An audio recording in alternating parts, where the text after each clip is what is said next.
For so long, people have thought, well, it's the state and federal government who is in charge of this stuff, and they're who can make it happen. What we're saying is we are going to demonstrate to folks that, yeah, it sure would be great if the state and federal governments were working with us on renewables, but even if there's not, there's a lot we can do right now, and we can continue to make great progress in renewables.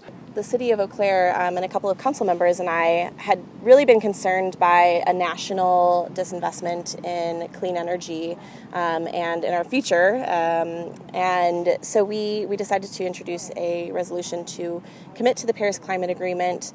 When you look at purchasing your power from fossil fuel plants, those dollars that you spend on that power, all of them go out of the state. You get no benefit from that other than the initial power that you utilize.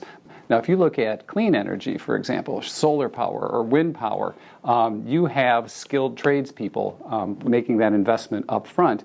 And in turn, those dollars are spent again locally. So we've been generating about 100% of our electricity with renewables for a number of years. One of the projects that we've had online for close to 20 years is out at our landfill, where we extract the methane gas that the landfill naturally generates. What we do at our landfill is we extract that methane gas, we clean it, and we use it to generate renewable electricity. We have 3 generators that are kind of like diesel generators, but they run on CNG, compressed natural gas, that generates electricity, and we offset the electricity use that we do with a renewable. Biocompressed natural gas is the cleanest automobile fuel on the market.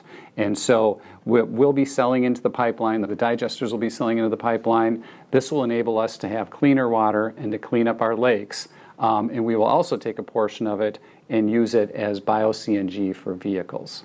What we're doing is we're focusing on government installations first, because we want to be walking the walk, right? We don't want to just go out and tell other people, hey, you should do renewables, if we're not doing it ourselves. So we took a look at all of our buildings and different sites to assess them for renewables. And to date, we have, I believe it's 16 now, up to 16 of our buildings have solar arrays on them. So Highway Garage, we have, I believe it's the second largest municipally owned solar installation in the state. What we want to do is take it a step further at the airport, where we are going to be developing a massive solar field. That will allow us, along with some other projects we have, to get up to that 100% renewable. I've seen in my time working on clean energy, I've seen a renewed energy around this, and so I see a lot of really good things happening, and really hope that statewide we can see a 100% renewable energy future by 2050. What we've discovered is that if you can identify a common goal, the more partners you can bring in, focused on that same goal, the better. But one of our more exciting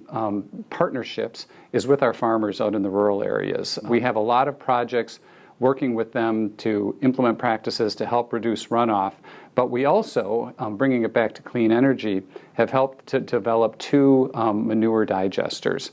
So what we do with these digesters, which are essentially large mechanical stomachs, is we pump manure into them. It stays in there for about 25 days. It decomposes naturally, and it gives off methane gas. We pump the methane gas, put it into engine generators that produce, when they're all running effectively and efficiently, 2 megawatts of power, which is probably 1,500 to 2,000 homes worth of electricity. It's an interesting combination, our economy. We're still a very strong ag economy, and we're also a burgeoning tech hub.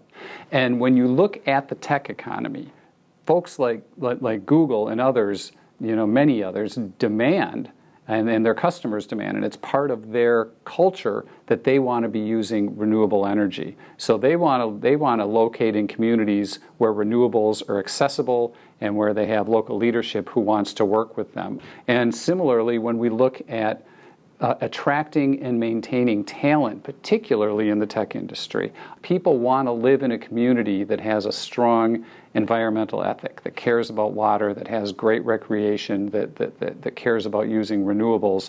And we have all of that to offer, and it's a huge selling point for us, for our local economy.